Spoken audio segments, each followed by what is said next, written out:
अस्सलाम वालेकुम। आज के इस एक्सप्लेनर में एक बहुत ही गहरे और अहम विषय पर बात की जाएगी। इस्लाम, मॉडर्न ह्यूमनिज्म और खुदा की गाइडेंस के बीच का कनेक्शन। आइए सीधे शुरू करते हैं।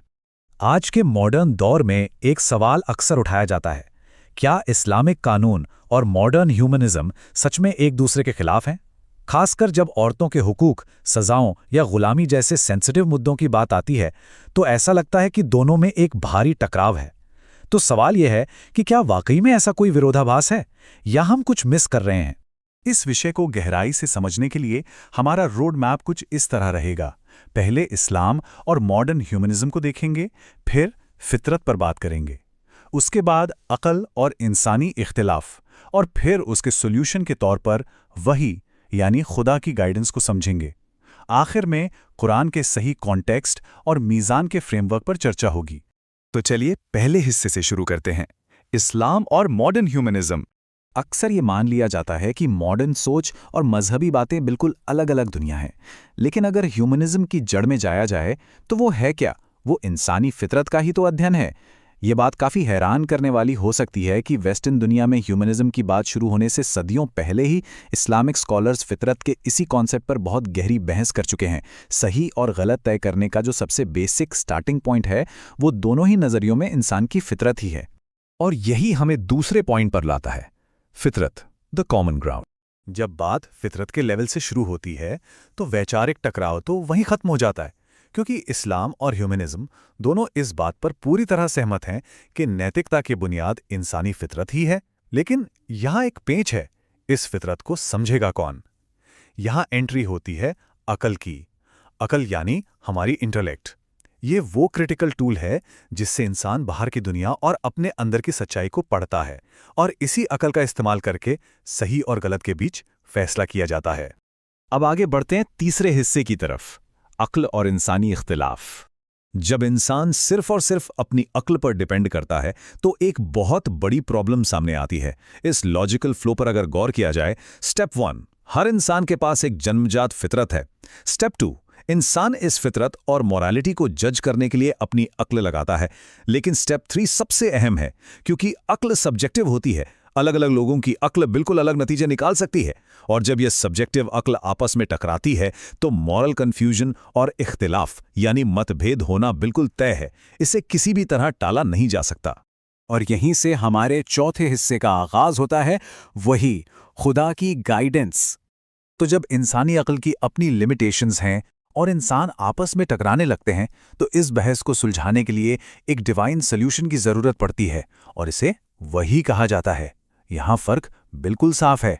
मॉडर्न ह्यूमनिज्म फितरत को समझने के लिए पूरी तरह सिर्फ अक्ल पर निर्भर करता है, वहीं इस्लामिक पर्सपेक्टिव यह मानता है कि अक्ल को फितरत का सही मतलब समझने के लिए वही यानी खुदा की गाइडेंस की जरूरत है।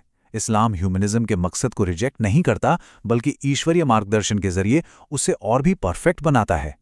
सोर्स में दिए गए इस बुनियादी उसूल पर ध्यान देना बहुत जरूरी है। लिखा है कि खुदा ने फितरत को लेकर होने वाले इंसानी इख्तिलाफात का फैसला करने के लिए किताबों और पैगंबरों को एक अल्टीमेट रेफरी बनाकर भेजा। ये एकदम कोर थियोलॉजिकल प्रिंसिपल है। जब अकल खुद उलझ जाती है और सही गलत तय करना मुश्किल हो जाता है, तो वही वो आखिरी रेफरी बनकर आती है जो सारे डिस्प्यूट्स को खत्म करके इंसान को एक क्लियर रास्ता दिखाती है।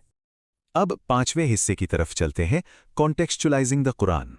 तो खुदा की इस गाइडेंस को सही तरीके से समझने की मेथडोलॉजी क्या होनी चाहिए? सबसे जरूरी बात यह है कि कुरान के बाहर खड़े होकर उस पर हुक्म नहीं लगाया जा सकता। कुरान का एनालिसिस उसके अंदर से ही होना चाहिए। यानी किसी भी इस्लामिक लॉ को कुरान के अपने इंटरनल फ्रेमवर्क, उसकी भाषा और उसके स्पेसिफिक बैकग्राउंड के अंदर ही रखकर समझना होगा। किसी बाहरी मॉडर्न फिलॉसफी के लेंस से कुरान पर फैसला सुनाना टेक्निकली एक गलत अप्रोच है। सोर्स बहुत ही बेहतरीन तरीके से एक्सप्लेन करता है कि कुरान पढ़ते वक्त उसके कानूनों की डीप कैटेगरीज को समझना चाहिए। सारे हुक्म एक जैसे नहीं होते। कुछ रूलिंग्स टेम्पररी या अस्थायी होती हैं। कुछ खास सिचुएशंस की स्ट्रैटेजी या तदबीर होती हैं। कुछ बुराई तक पहुंचने वाले रास्ते को रोकने के लिए यानी सद-ए-ज़रिया होती हैं। कुछ सिर्फ उस स्पेसिफिक ऐतिहासिक दौर के लिए थीं, और कुछ कानून हमेशा और सबके लिए होते हैं। ये इस्लामिक जुरिस्प्रूडेंस का काफ़ी सोफिस्टिकेटेड और डिटेल स्ट्रक्चर है। अब आते हैं इस चर्चा के छठे और आखिरी हिस्से पर, मीज़ान, एक डिटेल्ड फ्रेमवर्क। अब सवाल है कि इस इंटरनल कॉन्टेक्स्ट वाली मेथोडोलॉजी को प्रैक्टिकली अप्लाई कैसे किया जाए। सोर्स में मीज़ान नाम के एक बहुत अहम किताब का जिक्र किया गया है। ये किताब कुरान और सुन्नत के इसी इंटरनल फ्रेमवर्क का इस्तेमाल करके इस्लामिक रूलिंग्स को बहुत ही सिस्टम से कैटेगराइज करती है। ये इस बात का बेहतरीन प्रैक्टिकल उदाहरण है कि जब कुरान के उसूलों को उसके ही कॉन्टेक्स्ट में पढ़ा और समझा जाता है तो लगभग हर कॉम्प्लेक्स और आधुनिक सवाल का जवाब कितनी क्लैरिटी के साथ मिल जाता है। इस क्लासिफिकेशन को थोड़ा और डीपली देखा जाए तो एक तरफ आम कानून है जो सभी इंसानों के लिए यूनिवर्सल और हमेशा के लिए हैं, जैसे बेसिक नैतिकता और मानवाधिकार। दूसरी तरफ खास कानून है जिनका ताल्लुक सिर्फ और सिर्फ रिसालत के उस खास दौर या स्पेसिफिक कंडीशन से था, जैसे कुछ ऐतिहासिक सजाएं। जब कानूनों को इस तरह सही कैटेगरी में रखा जाता है तो ऑटोमेटिकली ये बात साफ हो जाती है कि डिवाइन ऑर्डर्स और यूनिवर्सल इंसानी फितरत में असल में कोई कॉन्फ्लिक्ट या टकराव है ही नहीं। इस पूरे विश्लेषण को इसे गहरे सवाल के साथ कंक्लूड करते हैं। क्या खुदा की गाइडेंस यानी वही के एंकर के बिना इंसान की सच्ची प्रोग्रेस वाकई मुमकिन है? आज के इस एक्सप्लेनर से जो एक स्ट्रक्चर्ड और क्लियर नजरिया सामने आया है उस पर जरूर गौर किया जाना चाहिए।